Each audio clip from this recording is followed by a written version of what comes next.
problem is that the people don't feel like they have an outlet to talk about this stuff, so then they take their life, or they do other drastic things. And I'm seeing people's mental health play out in this extreme over here or this extreme over here. I mean, even in the last couple of years, I've seen people that like are dealing with something and they just shut down.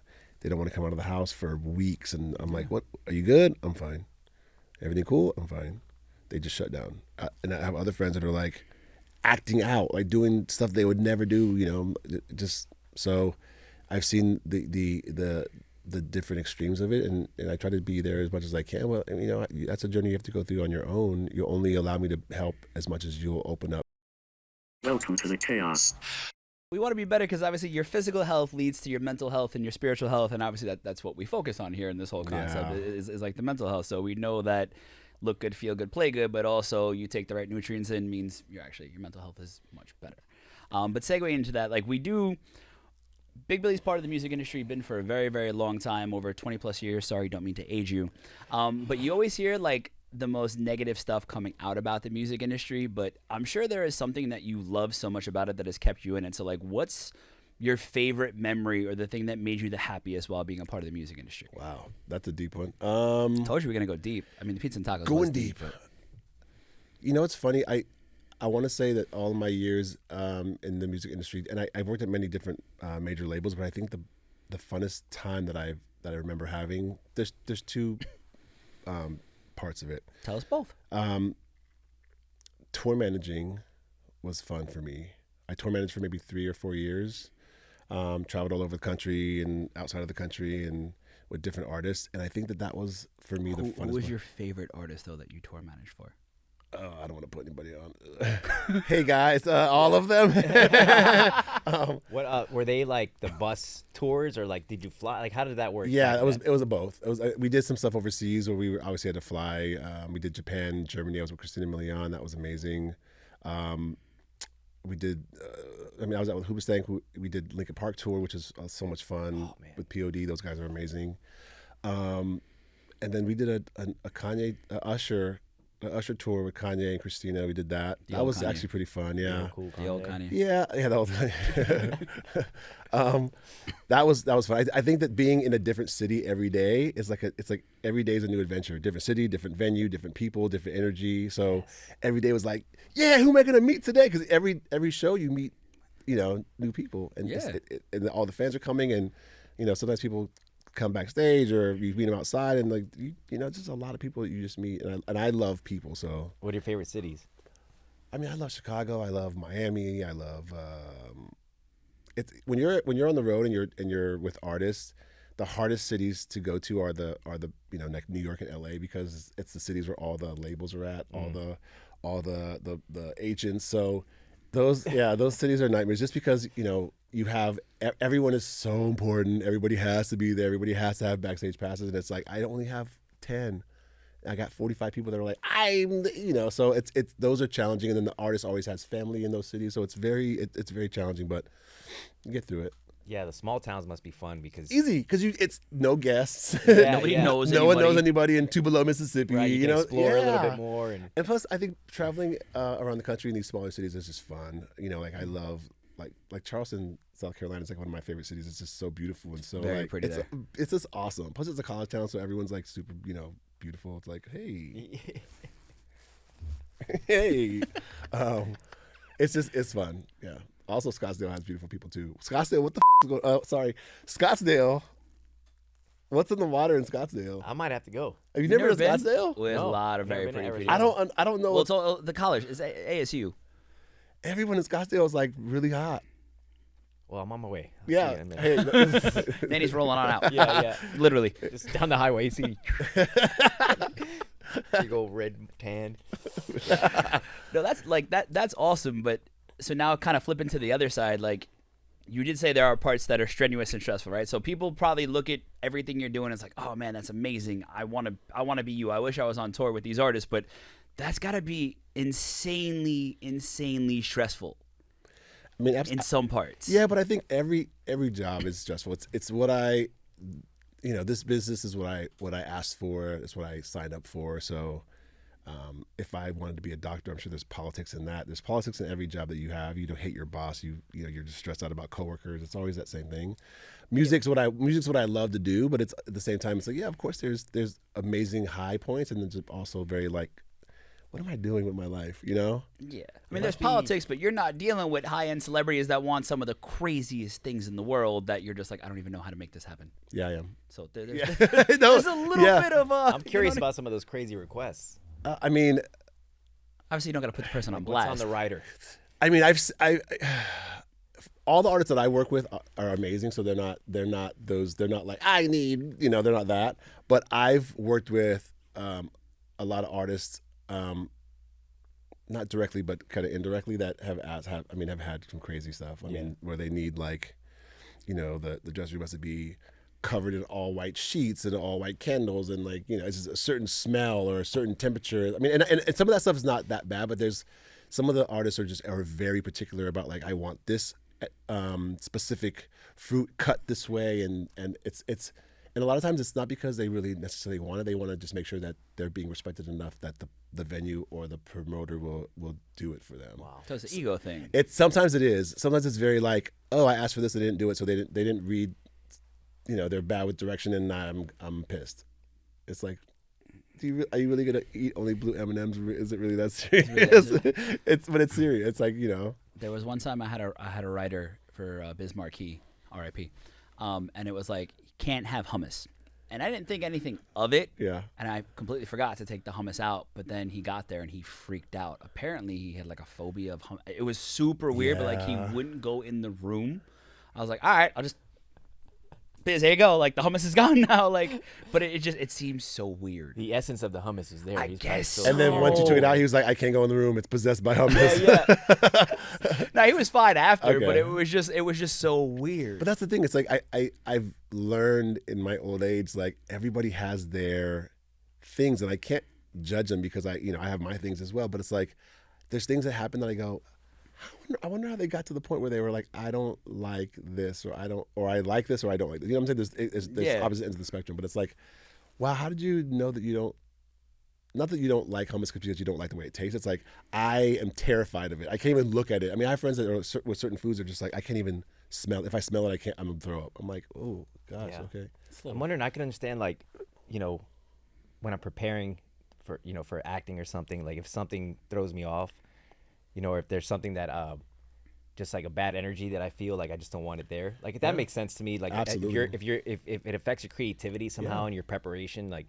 But I think some people just get so big and they're just like, I wonder what else I can throw in there that. Well, plus people also are probably very superstitious, so they probably are like, if they have all this great luck with certain things, and they go, I got to keep one of my black socks in the dressing room whenever I go to any set. It's like that's a real thing, Yes. I mean, I've had artists that have to travel with certain things that keep them kind of calm, and and if it gets lost or missing or something, it's like it's panic attack in the airport. It's like, and as a tour manager, you're trying to check everybody in. You got the musicians. It's a lot. Yeah, the higher you get, there's so much pressure on you as well. So yeah, but I think for me, I'm the right temperament for it because I'm such a. First of all, I mean, you guys have known me for a long time. I'm the most loving. You're a big teddy bear. Yeah. I'm the most. I take care of people. That's just, and it's not like I'm trying to do that or that I'm like, I have to do this for my job. Like I genuinely do that anyways for my friends. People come to my house and they're like, "Can I crash?" I'm like, "Yeah, you need something to eat. You want something to drink. You want a blanket. You want an extra pillow." I'm so like motherly. You cooked me and Sophia dinner last night. Yeah. I love it. Oh, you guys are in town. Sophia's here. Let's hang out. I'll cook you guys dinner. Yeah, I love that. I mean, that's just how I am. So me doing that for artists, it's what I do anyways. I mean, it's like funny when I'm like, when we were on tour with Christina Milian, and plus me and her are best friends anyways. But it's funny, like she'll do a red carpet, and I'm just like, wait, don't go. Yeah. Your hair's okay. Oh wait, hold on. And she's like, thank you. And everyone's like, are you her stylist? I'm like, no, but that's how I am with my friends. I make sure she's perfect before she goes to take it. I love that. I do That's that. like, yeah. right. I've always been Like, that way. He wants to see, like, that's why I love him so much. He's always been so supportive of everything, and like he just wants to see everybody around him win. And it's like that's an energy that doesn't exist, especially in this town. Yeah. Especially in this town. Like, Even it's to the so- detriment of myself. When my falling apart. And I'm taking care of everybody. No, I'm just Who's taking care of Big yeah. Billy Who's Clark? taking care of me? Who's taking care of me? No, I know, but I genuinely do like love that. But like that's the whole like check on your strong friends thing, right? It's like because everybody who's taking care of everybody else, you never think that that person is the one that is struggling. I mean, when I was at my fucking absolute worst, I was still taking care of people. Yeah. I was in rehab, and I had a friend like, I got no place to go. It's like, well, I'm in rehab. Go crash my house. Yeah. Like, and that's why I love you too. Like I just, it's like that same energy. And I think for me, as I'm getting older, it's like I'm very big on people that I know that I genuinely love and care about that also genuinely love me and care about me the same way. And it's such an energy exchange. So it's like I have to be mindful about the energy that I keep around me because it's like I don't want to take on your if you're in a horrible place. It's like I'm there for you as a friend, but also I'm like it as an empath, it puts me in that space. So I have to kind of be like, now I'm at home like, well, we were talking about that last night too with the crew of us that was at your house you had for dinner, which was such an amazing energy of just like, we're all older now, we've all been in it. It's like we have people call us like, hey, you want to hang out? Yeah, sure. What do you want to do? Oh, well, there's this event I want to go to, or there's this concert I want to see. It's like, oh, you want me to come because I can get you into it. When it's like, well, if they're good people, we can just literally sit around, hang out on somebody's couch, and enjoy that way more than going to the party. And I enjoy that better. Yeah. And also, it's also very telling when I have friends that text me and they'll be like, I fucking miss hanging out with you. I miss you. Let's hang out. Let's do this. And I'm like, come by the house. And they're like, oh, actually, text me when you're doing something fun that you're going out to like some cool event. And I'm like, off. Sorry. I want to have some people that are genuine in my life. It's like I don't, especially now as everything's changing in the world. It's like everyone's circles are getting so much smaller. Yeah. Especially it's like you're seeing who. I feel like everyone's kind of stepping into like the space of what's my purpose and who serves that purpose and who do I want to keep around and the energy I want to keep around and who do I not want to keep around. So I think that everyone's in that mode, and all my friends that I've had for so long are all in different places, and it's very clear that those transitions are happening. So I have to be mindful about my mental health or keeping people that are around me that maybe trigger certain things like you were saying. It's like it's a real thing when you know certain things that set you off or put you in a certain mood or energy. Mm-hmm. So you keep that stuff away from you. It's like you can't, because it will really affect, as an actor, it'll affect you doing your job. Yeah. So, that's I feel like last week I did a short film contest and I produced, directed, and acted. And when I was my producing partner, I was like, look, I want to do the Quentin Tarantino thing, what he does on set, the no assholes rule. Yeah. Like no assholes on set. Yeah. Because like I just don't like negative energy in the first place. But if there's someone that's bringing it down, it just brings everyone around you down. Yeah. So.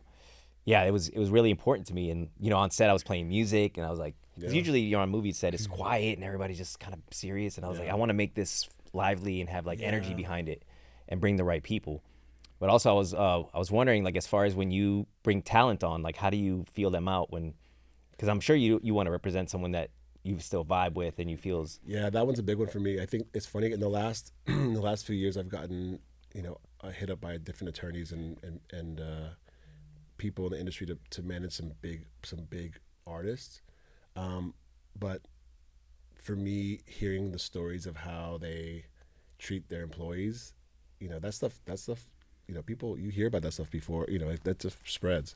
But hearing that and knowing that, I'm like, why would I want to even take a meeting knowing that they've fired 8 managers in a row? Like, wow. It's like, I don't want that. Yeah. All the artists that I work with now, I've been with forever. Kiki, I've been with for 20 years. Christina Milian, I've been with 25 years. I don't manage her now, but I talk to her all the time. We're amazing friends. Vienna, who I've been with him since he was 14. It's 8 years now. Wow. Guapole, I tried to sign when I was at Def Jam 22 years ago, and I manage her now. But like all these people are people that I've known for a long time, and the energy feels right.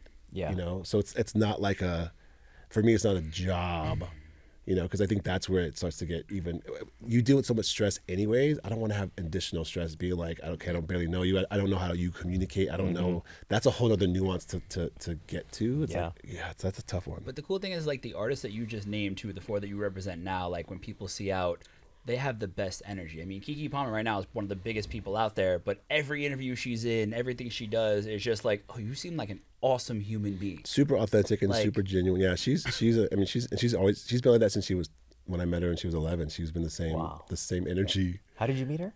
When I worked at Atlantic Records, we signed her to a deal. She was about to turn 12, and so I got hired to make her first album. Okay. And so, but I, worked on that album with her for a while, and we all became so close with the family. So when she went to another label, they brought me with them to the other label, and so I've been with her ever since. Nice. Yeah. So do you like to do you still find people when they're on like the beginning of their journey, or do you? Yeah, and it's funny.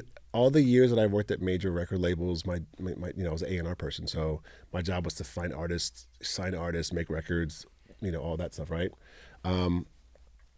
But all that I was doing was based in artist development. Like all, from all the jobs that I've had, all the hats that I've worn, from management, tour management to everything. It's the base of that is artist development. So that's kind of where my passion is. I love finding stuff super early. And helping it kind of get to here, and then it does its thing. So that's kind of what makes me happy in this business. What are some of like the best traits when you meet someone new? Because some people might be just starting out and like want to get in the music industry and they just don't know how to navigate. I think it's important to like represent yourself well right from the start. So Absolutely. So you create like a good reputation for yourself, right?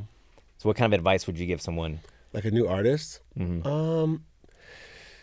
It's funny when I meet new artists, I kind of have my own little process of how I see where they're at, and it's really just to get to knowing where their head's at.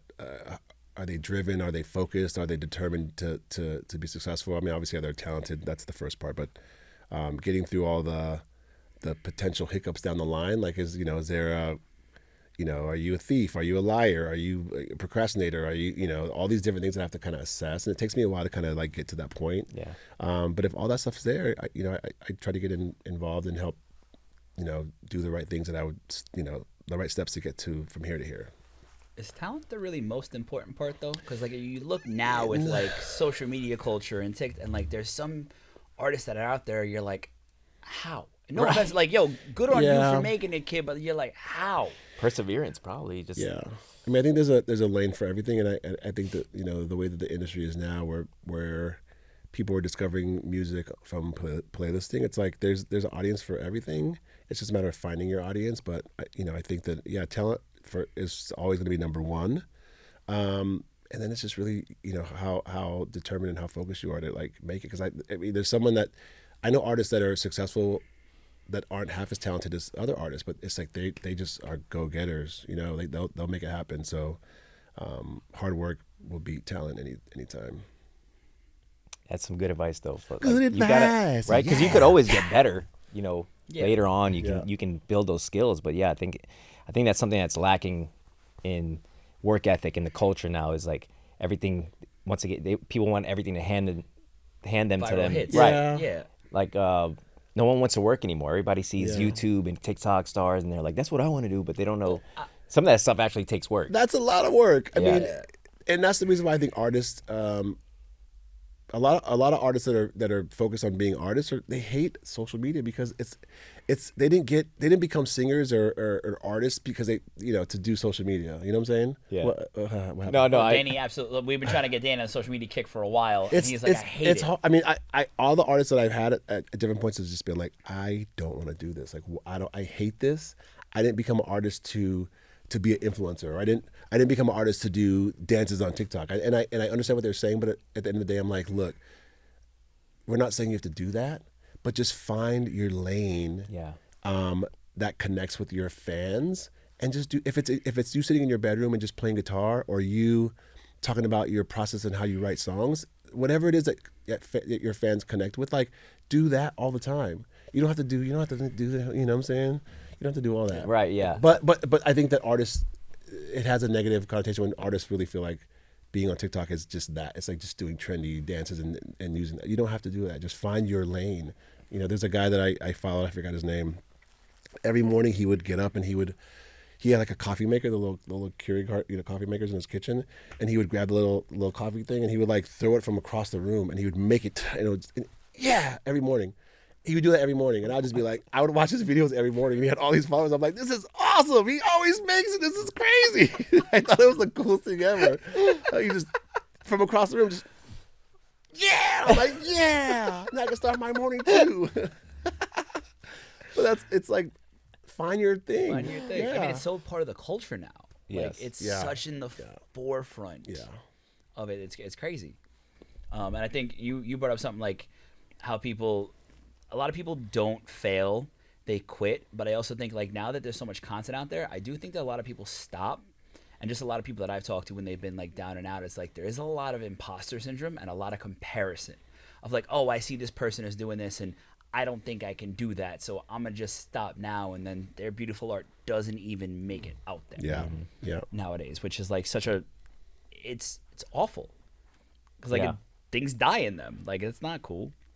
Yeah, Well, I think it's a trigger for a lot of artists as well too. I think like it gives artists anxiety and stress and then they get depressed. It's a whole other thing. that's the thing that I hate about it. It's the anxiety and the pressure to like be posting all the time. And Yeah, I remember. like I had this PSA that went viral that I did, like PSA commercial thing, and my phone, like I've never had a video that I was part of blow up like that. And my phone was getting like tons of notifications, and it all started off positive, but then the trolls started coming in, and we had like 7 or 8 disabled people in the cast. Yeah. So of course it was like the ableist and the just mean, just awful. Yeah.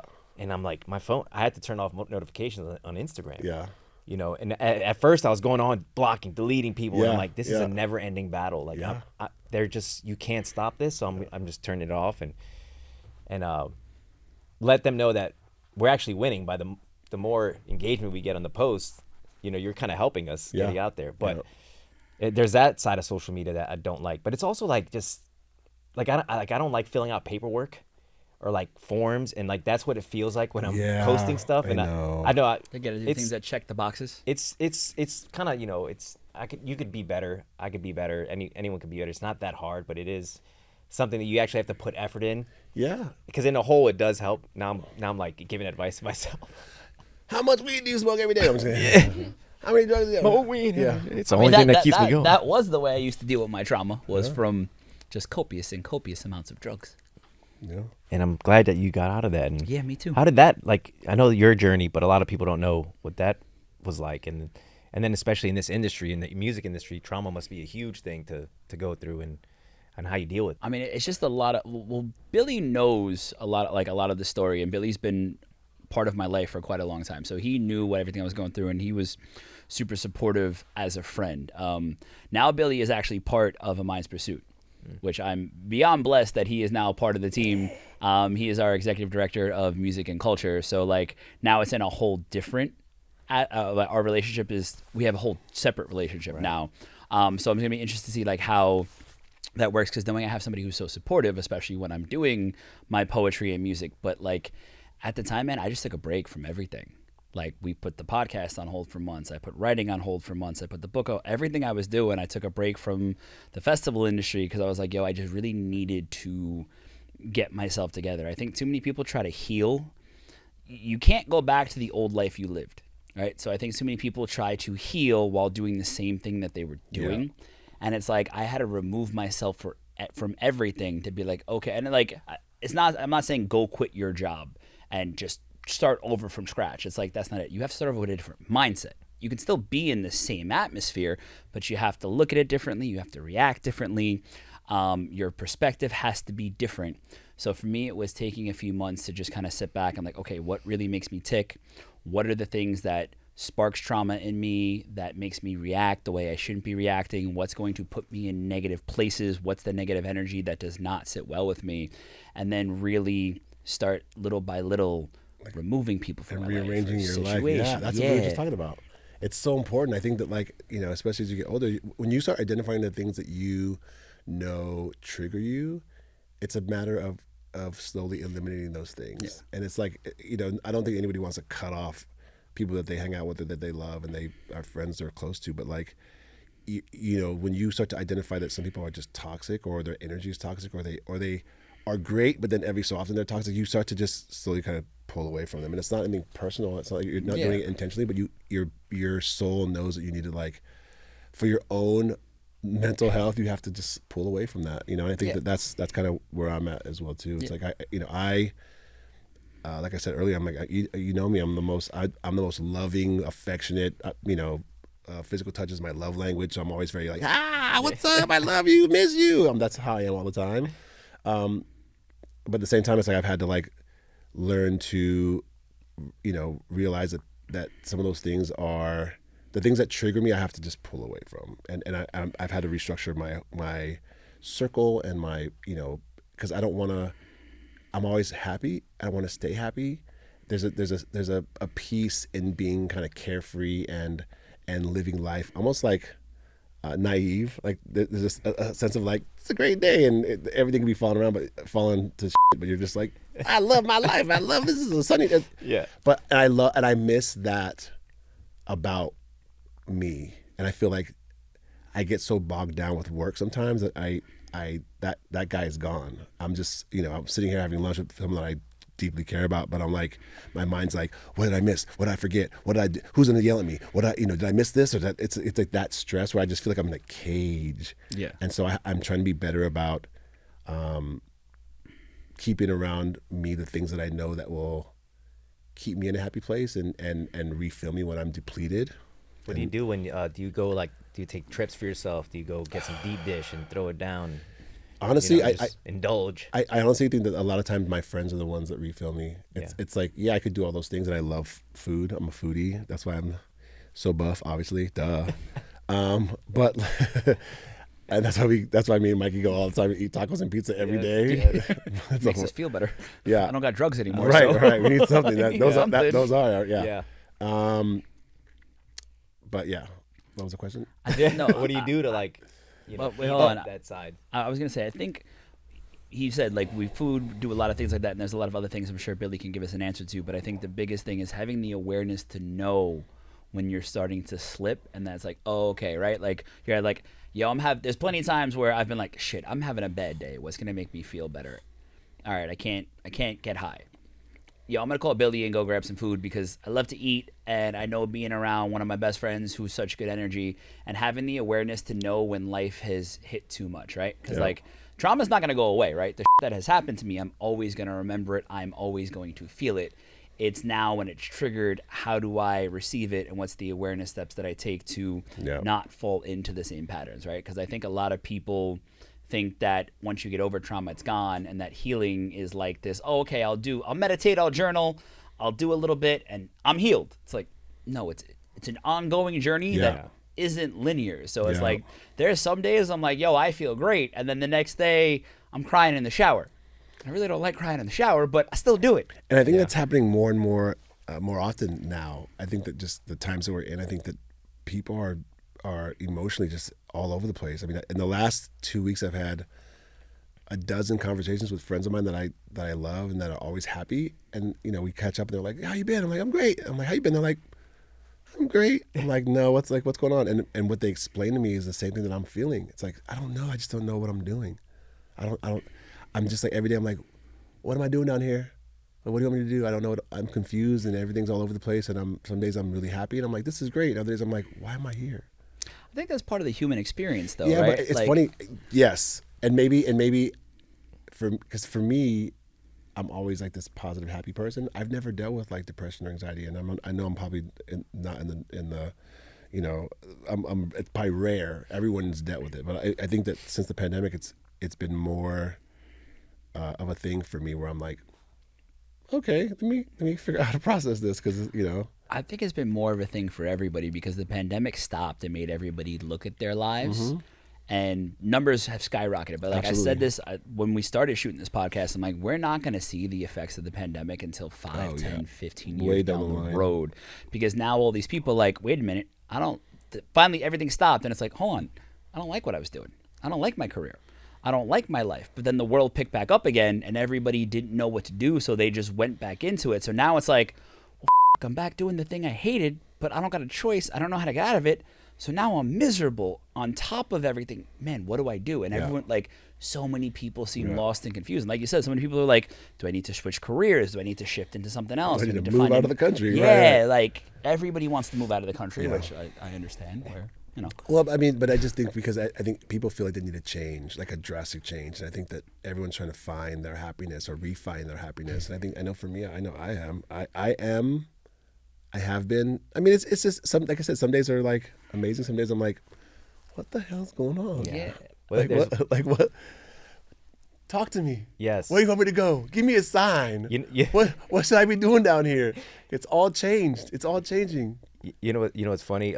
Drastic change in the thing you just said about like asking what am I doing here? Yeah. Like that happened to me before my accident. You know, I've talked about this in the past episodes, but before my accident, I was working in the service industry, and I started when I was 17, and I was 33 at the time. So I went home with that one night, just drunk, you know, sleeping next to my ex at the time, and I was just like crying, like praying, and you know, I pray, but I don't pray all the time. And I was like, God, like, what is this? Like, this isn't what is this life? Like, I had this whole other vision set out for my path, and give me a sign. Yeah. And 2 weeks later, pop, Yeah. I got hurt, and like my life completely changed, and I was like, this isn't what I was talking about. Yeah. You know, I tell that story a lot, but it's like the drastic change Yeah. for me. It was forced upon me. Yeah. And it changed my life for the better. It was one of the best things that ever happened to me. Wow. Because now I'm on the path. It took self-healing. It took Yeah. self-improvement. Right. Working on here, Absolutely. and then the body. But I had no choice. Yeah. I was forced into my drastic change. So Yeah. when I tell people that are unhappy at their jobs, they're like, I don't know what to do. I'm like, you have to make a change, but you have to want to do it. And I always tell people, like, don't let your change moment be what happened to me. Yeah. We're always Because you forced never to. know, You right? never know. But like you said, people want I think when people think drastic, like we were saying earlier, you live in such a I want everything now culture. Yeah. Where it's like, yo, change isn't something that happens all at once. Change is something that is little by little Yes. by little, and Yes. people don't want to kind of wait for that and keep working on it. It's like Yeah. change and healing is actually the same thing. Yeah. Right. It So it's like absolutely you got to is. slowly Yeah. work on it. And like Yeah. now you can kind of look back and be like, yo, I get why that happened. And I'm beyond grateful. And like, yo, honestly, that's kind of where I'm at, where it's like now that everything is finally starting to take off, right? Now, like we started this podcast and we were in my house. And then second season, we were still in my house, Yeah. but we had more things. Now we're in a really cool studio. We have an amazing team. The nonprofit foundation is finally growing. Like I have an amazing human being, successful like this person. I'm like, yo, Yes. there's a lot of times I talk to Sophia and I'm like, yo, how did we land Big Billy Clark? Like that's crazy. Like straight up, that is crazy to 'Cause I me. love you. But it's still one of those things where you're like, but if I didn't go through all of that, Yeah. if I didn't have that hard time, if I didn't find my purpose, if I didn't from that create a whole thing Yeah. and a whole ecosystem and a project and ways that I speak, I would have never been in this space. Yeah. And it's like Billy was just one of my best friends, and then he's like, Yeah. and then we just started talking. He's like, yo, man, I'd be down to help you. I was like, wait, what? Yeah. Huh? You're on top of that. It's also like what you're doing is amazing, and it's so needed, and so many people need to hear your story and have your insight and be able to have access to all the things that this ecosystem provides. It's so important. Yeah. Well, I think it was important, but in the past, I was too afraid to put it out there. Of course. So I was like, I didn't feel supported. I didn't know how people were going to react Yeah, to it. And like, it's a very vulnerable thing. Yeah. And also, I have a lot of imposter syndrome. Like, I don't watch people do spoken word. I don't really, because I'm like, I start comparing myself. I'm like, I don't like it. Oh, I suck. I'm not as good as this person. What am I doing? And then it's like, but then now when it's like, oh, okay, well, let's put a video together. Let's do this. And then Billy's like, no, let's do it this way, this way, or this way. Yo, this is great. Let's put this out. I'm like, oh, I feel a lot better because I have a lot more support. Yes, and that's the thing. It's the people you have around you. Yes. When you surround yourself with people who uplift you, Yes. and give you the energy that you need, especially if you're in a creative field, and you make art together, it just makes everything, your art better. It makes you better as a person, Yeah. and you want to continue to do stuff.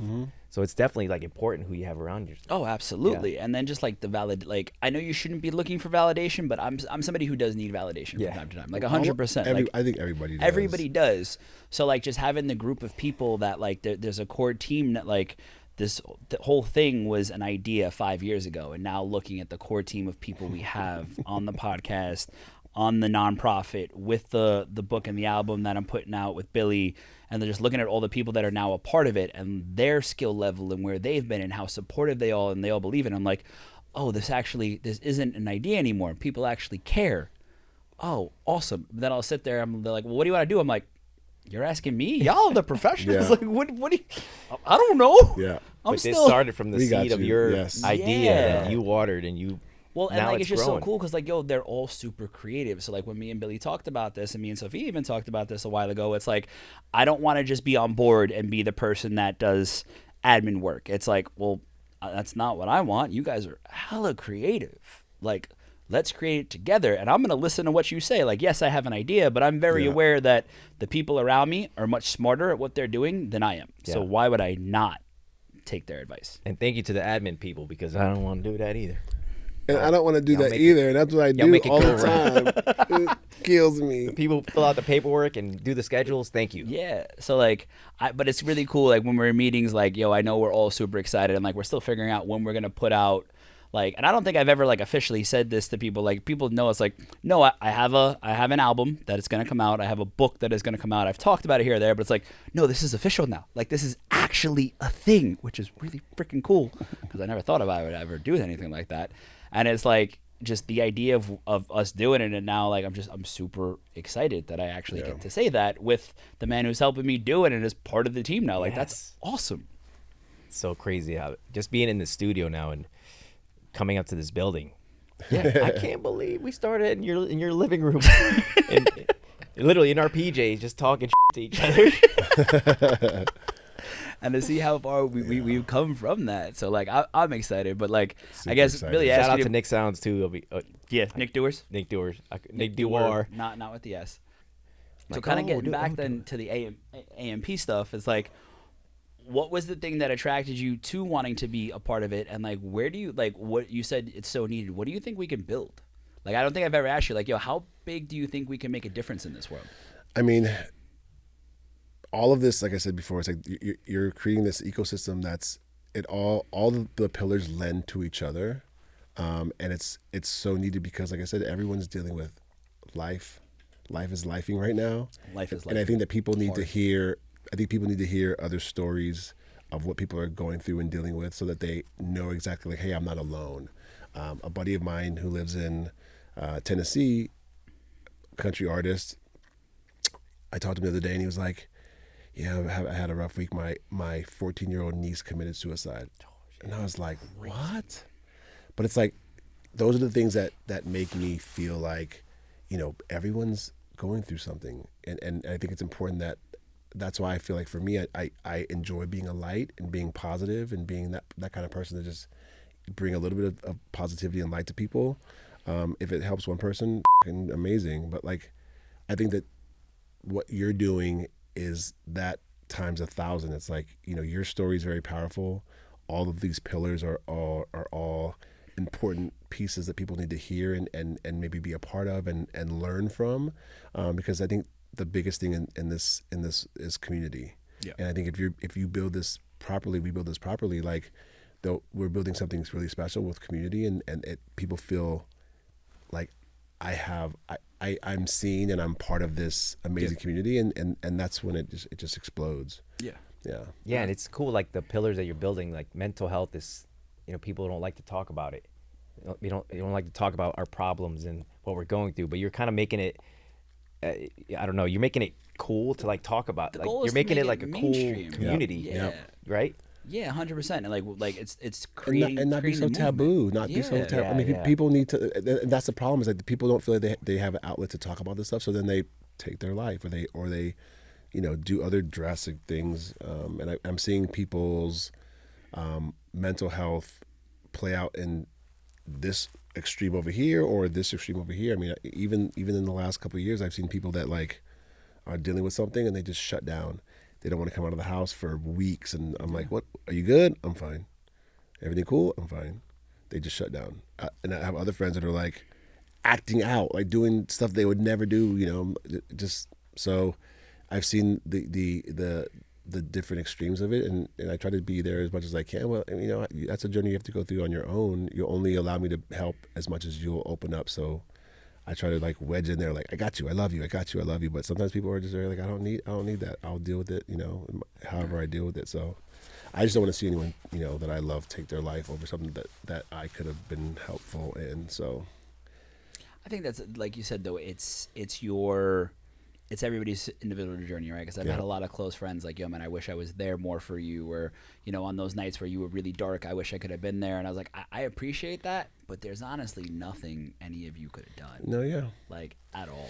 Yeah, but Yeah. true. But I think that the people that are close to you and love you would still feel that guilt if something was to happen. It's like, because like when people used to tell me like, oh, suicide is a selfish thing, I was like, I don't agree with that. I was like, you know, why? I'm the one who has to live this life.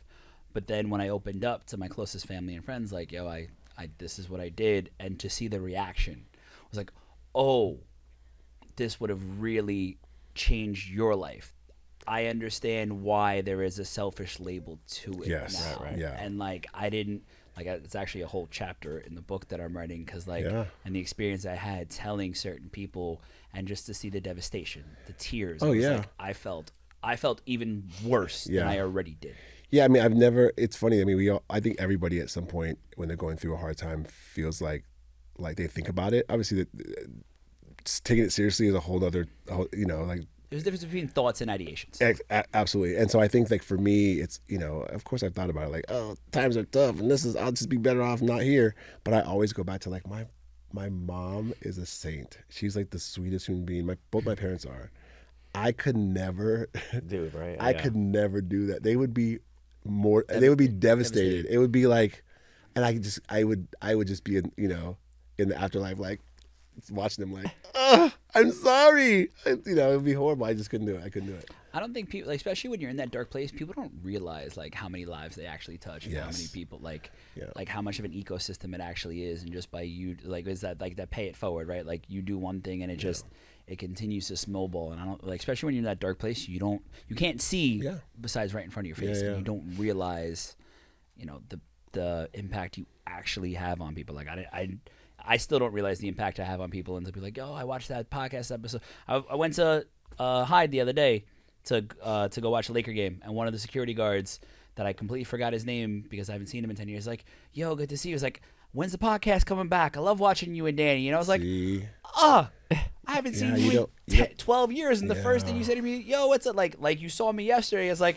love the podcast, man. When's it coming back? And new episodes. I'm like, that's cool. That's awesome. Yeah, you don't realize the impact that you have on people's lives, and I think that's that's what I'm saying, and that's something you didn't even think about. But like, there's a lot of people that have that same feeling and reaction to what you guys are doing. So this whole ecosystem is going to be, you know, hugely important for all of this. And also, we're doing it in such an outside the box way, like the way we're doing poetry, the way I wrote the book, the type of events we're trying to do. It's something so different than anything else that has been out there. So I think it'll catch people's attention, which is exactly what we're trying to do. And like you said, mental health isn't talked about as much, but it's starting to get there. Like I thought what Doechii did was great when she came out with anxiety, and now she has a platform.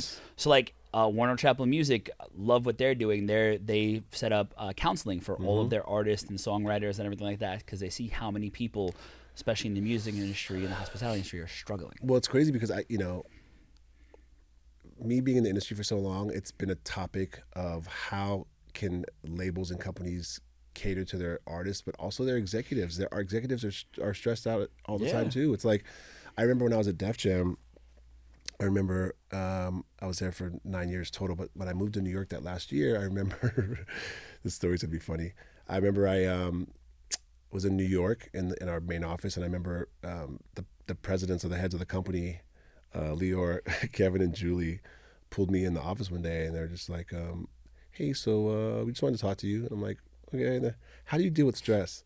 I was like, "I'm always happy. I don't deal with stress." And they were like, "No, like, how do you deal with stress?" And I was like, I'm always happy. I don't deal with stress." They're like, "No, like, seriously." I'm like, I'm always happy. And I think that they probably thought that like my happiness was like a facade. Like, it's like I go home and I'm just like, you know.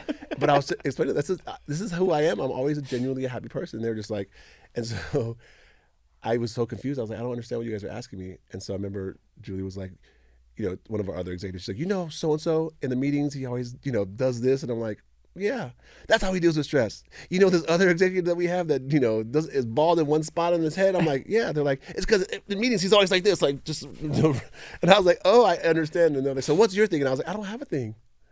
And they were just like, okay, all good. Okay, you're free to go. And I was like, is this really an issue? Like people really, but I as I get older, I understand it's really a thing. People, it festers and it builds up and it becomes like then they come in the office and they're just like, you know what I'm saying?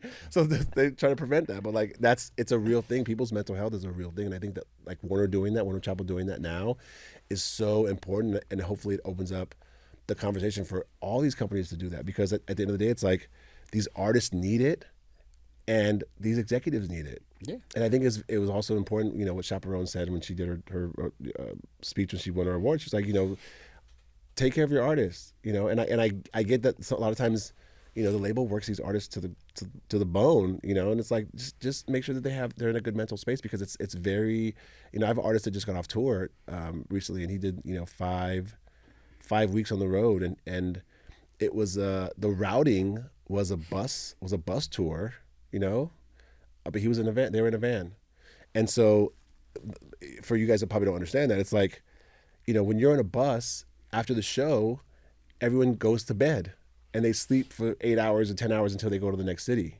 But for the guys that are in the van, they're driving all night and then they have to take turns 2 hours. So they're not really getting any sleep. So it's a, when you're doing 5 weeks of touring and you have 4 days off the whole 5 weeks, it's like you're driving 8 hours, 6 hours a night. We have to break all those drives up. But like, that's a really tough tour. Yeah. And when the label's going, and we need this, and we need you to do this, and we need you to get to the label to the next city sooner because you have to do radio. You have to do. It's like the artist is like, I want to do all of it. I'm on board. This is my career, but like I'm sick.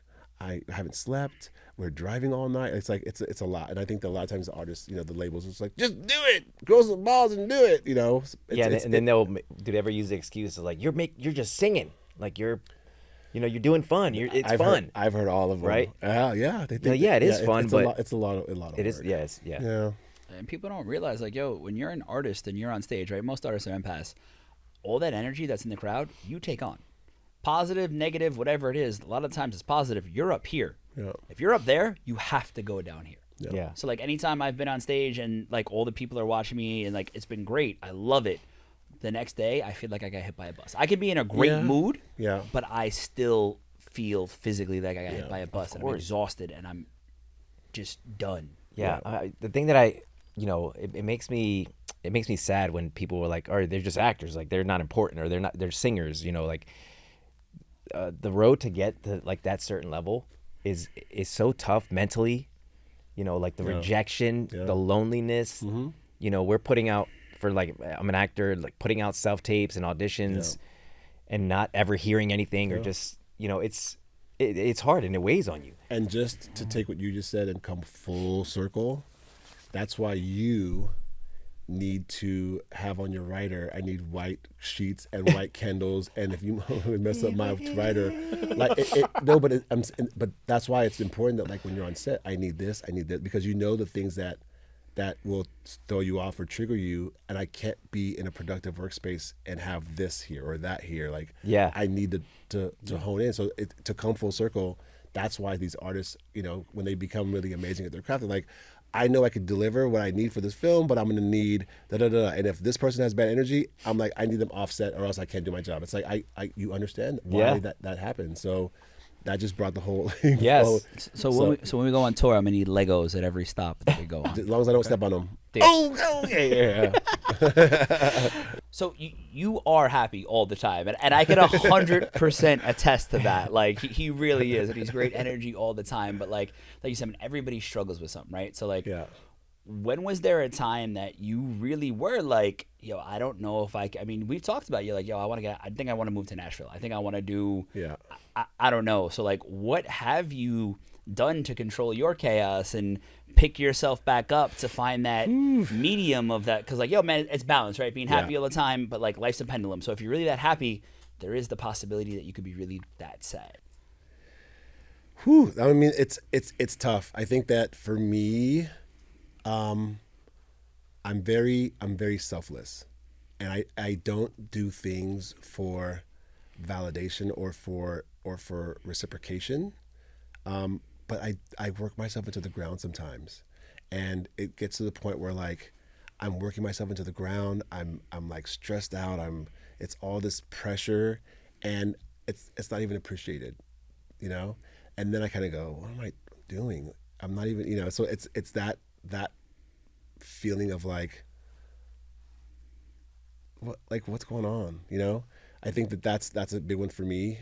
That took me into a dark place of, do I just reset? Do I try to find someone that appreciates me more? Do I try, you know, it's all these different things, and there's never really a right or wrong answer because the grass is not always greener. No. You But know. like, what did that dark place look like? It was just like home, frustrated, just like no energy. Because like I feel like whenever like we always talk about, oh, I went to this dark place, but it's like I feel like everybody has a different dark place, and because it can get dark and it can get really dark.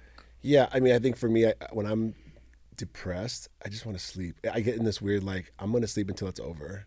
Just let me sleep for 2 weeks. And I like every moment I'm like just asleep, like it'll end soon. I don't know what else to do. I don't want to isolate because I think that I need friends to kind of pull me out of it, but I don't always have friends to pull me out of it. You know what I'm saying? And I think that like I had a moment a couple weeks ago where I was just you know, in a dark place, and I just was questioning everything. Like, what am I doing with my life? And you know, am I doing the right thing? And like, am I really happy doing what I'm doing? And I was like, I don't think I am. And it wasn't that it was anything specific or anyone specific. It was just like a little bit of everything. Like, I'm not happy in LA anymore. I'm not happy with the energy here. I'm not happy with my workload. I'm not happy that I'm not able to be creative like I used to be. It's all these little things that I was just like. So I remember I was driving around. I went to Mulholland. I came back down. I went to Mulholland. I came back down. I went to Van Nuys. I went to Glendale. And I'm just hour long. I'm just driving like, what am I doing with my life? And I pulled to the side of the road because I was sick of driving, and I just kind of cried for a little bit. I can't believe I just told you all that. Well, I cried for a little bit, and I was in the car just kind of just like, what is making me so unhappy?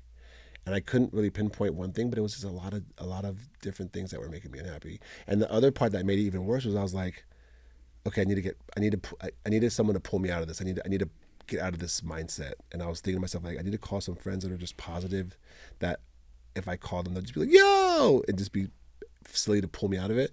I must have called 15 people, and not one person answered the phone. And I was like, wow, everybody hates me. No. And then it felt worse. Then I felt even Yeah. more alone and like more isolated. And I was just like, wow, like all the people that I love and cherish and put on this pedestal, like these are my friends. Not one person answered the phone. And I'm not gonna blame. It's like their fault. They could have been at work. They could have been on a conference call. They could have been on a Zoom. There's times people call me and I'm like, I'll call you back. I'm on a Zoom. Yeah. But none of them even text me back like, hey, sorry I was doing this, or I'll call you later on, or whatever. Not even that. And I was like, wow, that sucks. But you know, that lasted for a couple of days, and I got out of it, and you know, it was fine. I think I just had to like let it breathe and just, you know. Yo, man, depression, the definition of an emotion, and I've said this multiple times, the definition of an emotion is energy in motion. So that depression, that anxiety, that sadness, it will eventually run its course, right? It's like, yo, you're having good times, you're having bad times, this too shall pass. Yes. You're having great times, Yeah. this too shall pass. Yeah.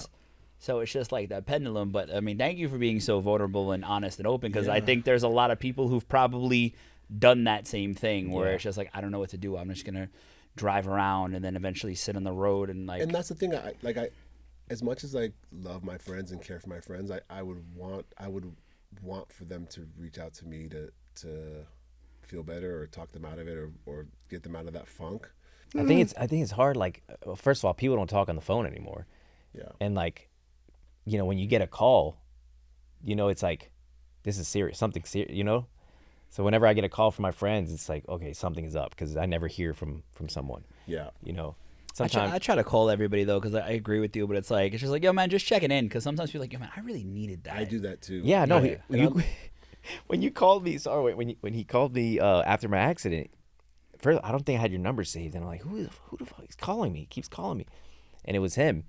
And like, before my accident, like we were friends, but we never talked on the phone or anything. So he just kept checking in, and I'm like, why is this guy checking in on me? Like, I didn't know Mikey's character. Yeah. And he's like, one day, hey, well, you want to come over and just chat? And from that, me coming over and like, yeah, let's, no one else was reaching out to me. My closest friends weren't calling me. So I'm like, okay, this is life giving you signs. Like, life will give you little hints of something. And sometimes you have to follow in little clues. And like, so I followed this little clue, and here we are. Like, seriously, that's how it started. Yeah. But my drive is the PCH. That's where I go to cry. I put the windows down and I put on some NSYNC, and I'm just like, bye, bye, bye. I'm going to do that. I'm going to try that. It's fun. Saying bye to the emotions. I like the energy from the ocean. Yeah. I can't get into the sand physically, I'll get stuck if I'm by myself. And then I have a whole other set of problems. But that's where I go. I drive up PCH. Yeah. But thank you for sharing that, man. Of course, man. Of course. I mean, just don't post that. Don't tell nobody my business. He cries. Please don't tell nobody I cry. He's a big teddy bear. I'll lose my man card. Just don't tell nobody that I cried, please. Thank you. So obviously driving the PCH and driving the PCH, driving Mulholland and crying. I just drive the 101 when I cry. It's simpler on the highway to just bolt it. You know what I mean? But like, obviously there are a lot of, what are some of the, because like I said, I have my Legos, I have my coloring books. I will call a friend, or like, I'll take myself to a movie. Like, those things not necessarily might not make me happy, but at least it gets me out of my head enough where I can feel like I can get myself back on track, right? So like, and I'm sure maybe, try going to a movie if you love movies. I highly suggest Legos. It's very, very helpful. But like, what are some of the other things you guys do besides driving and crying? Because, you got to be able to do other things besides that to get yourself out of a rut. Yeah, I'm curious because you love music, right? Like, is there anything that you do with music? No. That's all right. Goodbye, Raina. Good night. God bless you. Good night. No. You know what's funny? Because I love my friends so much, I feel like my friends kind of refill me when I'm depleted, and so I need to like spend time with them.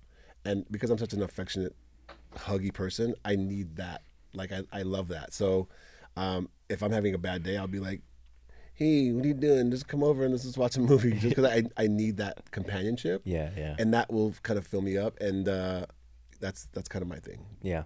I think my closest friends are the ones that, I mean, Mikey knows this.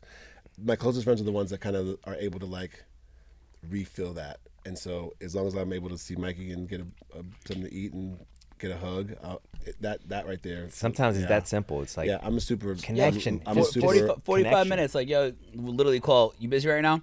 I got a call at 3. Cool, I got a call at 3:30. It's 2:05. Should we go get some pizza real quick? Yeah. And that 45 minutes is enough. I'm happy. Yeah. It makes me able to go back to work and work the rest of the night and not have any issues. If I work all day and I don't have that at least once a day, I'm just. That's something I need to work on because like I always have a hard time of just reaching out and saying I need help. Yeah, no. You just have a hard time reaching out. Period. I don't get phone calls from you. Yeah, no. I know. It's true. Dang. It's true. I love you. We're learning. Yeah. It's a learning process. Yeah. But yeah, like I like to. I used to be a person that would love to go out all the time and be around people, and now I'm just like I love to be in my little cave. Yeah. Because when we're working, we're always out and we're on and we're on and we're on. And it's just. But yeah, I do need to be better about that. And that could be for anyone else. Like, just reach out to your friends. Sometimes you don't know. That's why, like, it's so baffling to me when some people like, I'm bad with my phone. It's like, what do you mean? It's in your hand 24/7. Yeah. Mine is. Like, just shoot, like, even just a text back, a phone, like a quick phone. People are like, I hate the phone. It's like, why?